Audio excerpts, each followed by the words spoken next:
Bom pessoal, olá a todos. Eu vou fazer um vídeo aqui de novo sobre o corpo de Moisés, mas sobre outra ótica, sobre a disputa do corpo de Moisés. É baseado num estudo que o Ricardo Ferreira, um seguidor aqui do canal, me mandou por e-mail. Eu li, achei muito interessante. Só que aí nós temos dois tópicos aqui nesse estudo dele que são interessantes. Primeiro é a disputa do corpo de Moisés, e o outro seria aquela batalha dos anjos, né? Os anjos que não guardaram o seu principado, dentro de uma outra ótica, que eu acho até bem mais coerente, tá bom? Só que eu vou deixar público só esse aqui de Moisés e depois eu vou fazer o dos anjos. Aí eu vou fazer para os membros, porque bem ou mal eu tenho que de vez em quando postar conteúdo também para os membros daquela playlist aqui do canal, tá bom? Então, mas isso daqui eu vou deixar público porque é muito interessante, tá? Obrigado aí, Ricardo. Vou até também somar aqui ao seu estudo. Eu fiz meu próprio esboço, tá? E depois eu vou ler o outro estudo que ele me mandou, tá bom? Por isso que eu digo, teologia sempre tem tema e hipóteses, né, pra gente analisar. A epístola de Judas, deixa eu colocar só a letrinha S aqui, porque meu teclado anda ruim. Vocês desculpa também, eu não vou fazer os dois temas no vídeo só, porque meu notebook está no conserto ainda. Que ele deu um probleminha, entendeu? Então eu tô com dificuldade de fazer vídeo, tá? A epístola de Judas só tem um capítulo. E basicamente o autor está combatendo pessoas que se infiltraram na comunidade. Que nem vocês podem ver aqui no versículo 4 de Judas.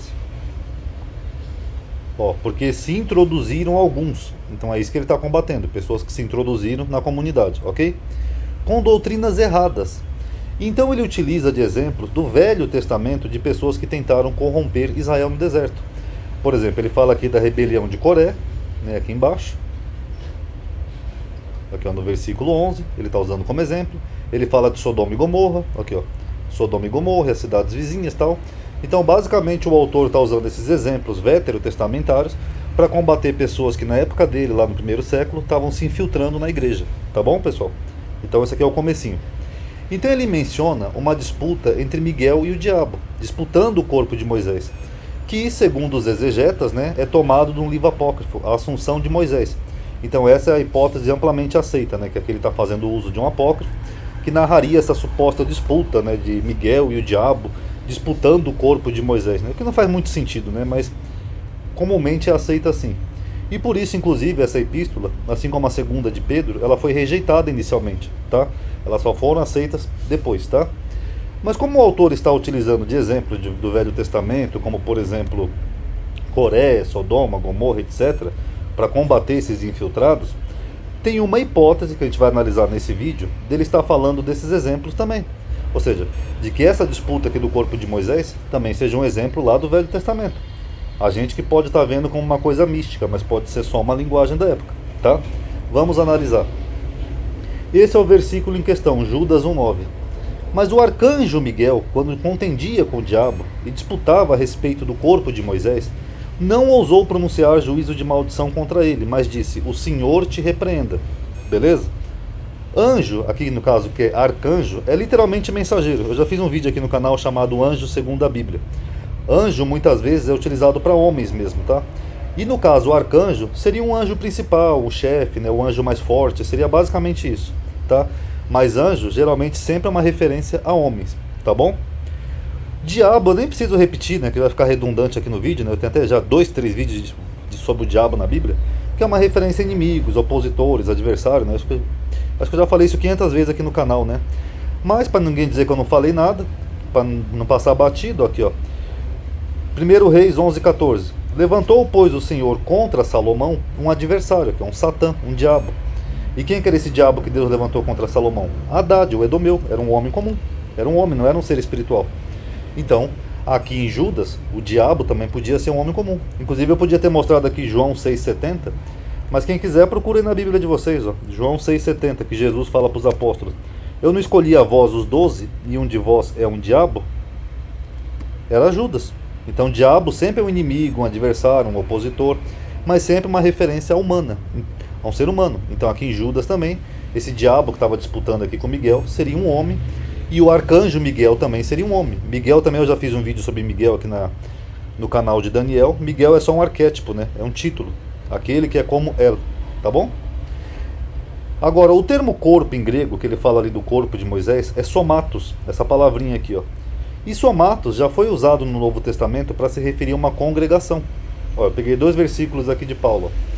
Ora, vós sois o corpo de Cristo, somatos, e seus membros em particular. De quem que Paulo está falando aqui? É do corpo físico de Cristo que foi lá crucificado? Não, Paulo está falando de uma congregação, de uma comunidade de cristãos que formavam um corpo de Cristo, que nem ele faz aqui em Efésios também. Ó. Querendo o aperfeiçoamento dos santos para a obra do ministério, para a edificação do corpo de Cristo. Então do que Paulo está falando aqui, ó, dos santos? É do corpo físico? Não, é de uma congregação, é de uma comunidade. Então se a igreja é o corpo de Cristo... Perdão, pessoal, que eu decidi demais. Logo, o templo seria o corpo de Moisés, que nem a gente vê aqui, ó. O corpo de Cristo seria uma congregação de cristãos, então o corpo de Moisés seria uma congregação de judeus. Ou seja, podia ser uma referência ao templo, à congregação de Israel. Vocês estão notando como já vai mudando a perspectiva do versículo? E nós vemos uma disputa similar a essa que é narrada ali em Judas, em Zacarias, que ele fala assim, ó. E ele mostrou-me o sumo sacerdote Josué. Eu coloquei Zorobabel aqui, eu já vou explicar, tá? O qual estava diante do anjo do Senhor. Aqui ó, nós temos um anjo, que nem nós temos um anjo ali em Judas. Que no caso de Judas é Miguel, e aqui no caso é a mesma referência, só que anjo é Malá, né? Um homem. E Satanás, ó, um adversário, um inimigo, um opositor. Estava à sua mão direita para se opor. Mas o Senhor disse a Satanás, o Senhor te repreenda, Satanás. Sim, o Senhor, que escolheu Jerusalém, te repreenda. Não é este um tição tirado do fogo? Tirado do fogo, tá? Nós vamos entender tudo isso daqui a pouco. A crítica textual acredita que o sujeito do texto aqui, ó, onde está Josué na sua Bíblia, era Zorobabel. Inclusive algumas Bíblias de estudo comentam isso. E que redatores posteriores mudaram o nome para Josué por uma questão política. Porque alguns dos principais da época, eles davam preferência a Josué do que Zorobabel. Então é bem provável que aqui em Zacarias 3 o sujeito fosse Zorobabel, não Josué, tá bom? Se o Ricardo estiver vendo esse vídeo aí, fica a dica aí, tá? Então tem essa hipótese. O contexto de Zacarias é pós-retorno da Babilônia. E se considerarmos o termo corpo como congregação, igreja, que nem está lá em Coríntios, então o corpo de Moisés poderia ser uma referência ao templo que eles estavam reconstruindo, Zorobabel e Josué. O corpo de Cristo, o corpo de Moisés seria o templo, a congregação. Tá bom, pessoal? Tanto que a gente vê aqui no versículo 9 que o sujeito que reconstrói o templo, determinado por Deus, foi Zorobabel, não foi nem Josué. Aqui, ó. As mãos de Zorobabel têm lançado os alicerces dessa casa. Zorobabel. Também as suas mãos a acabarão, para que saibais que o Senhor dos Exércitos me enviou a vós. E segundo a Escritura, houve sim uma oposição, uma adversidade, um adversário, um Satanás, para a reconstrução do templo, os samaritanos. Vamos ver aqui, ó. Vamos começar aqui com Esdra. Ouvindo, pois, os adversários, que é o mesmo termo, adversários, de Judá e Benjamim, ou seja, os diabos, Satanás, de Judá e Benjamim, que os que voltaram do cativeiro edificavam o templo ao Senhor, que é o templo, o corpo de Moisés, chegaram-se a Zorobabel, os chefes dos pais, e disseram-lhe: Deixai-nos edificar convosco, porque como vós buscaremos a vosso Deus, como também já lhe sacrificamos, desde os dias de Esar-Hadon, rei da Síria, que nos fez subir aqui. Porém Zorobabel e Jesuá, que eu acho que é Josué, e os outros chefes dos pais de Israel lhe disseram: Não convém que nós e vós edificamos a casa do nosso Deus, mas nós sozinhos a edificaremos ao Deus de Israel, como nos ordenou Ciro, rei da Pérsia. Todavia o povo da terra debilitava as mãos do povo de Judá, e inquietava-os no edificar, e alugaram contra eles conselheiros para frustrar o seu plano. Eles estavam tentando atrapalhar a reconstrução do plano, porque eles não permitiram que ele construíssem junto. Todos os dias de Ciro, rei da Pérsia, até o reinado de Dário, rei da Pérsia, no reinado de Assuero, no principado de seu reinado, escreveram uma acusação contra os habitantes de Judá e Jerusalém. Então é exatamente o que a gente vê aqui em Zacarias, ó. Que o anjo do Senhor aqui seria Zorobabel, ou seja, um mensageiro de Deus, que anjo é um homem, um mensageiro, e os adversários, aqui que Satanás é literalmente adversário, seriam os samaritanos que estavam tentando se opor. Aqui, ó. Aí o Senhor disse para esses adversários: o Senhor te repreenda, não é esse um tição tirado do fogo?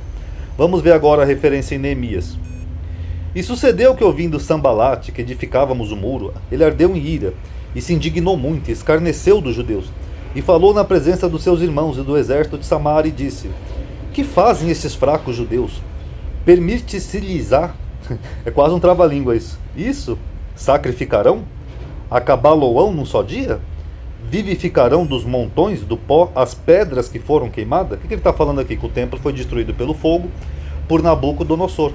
Logo, as pedras do templo, elas foram queimadas. É o mesmo que Zacarias fala aqui, ó. Não é esse um tição tirado do fogo?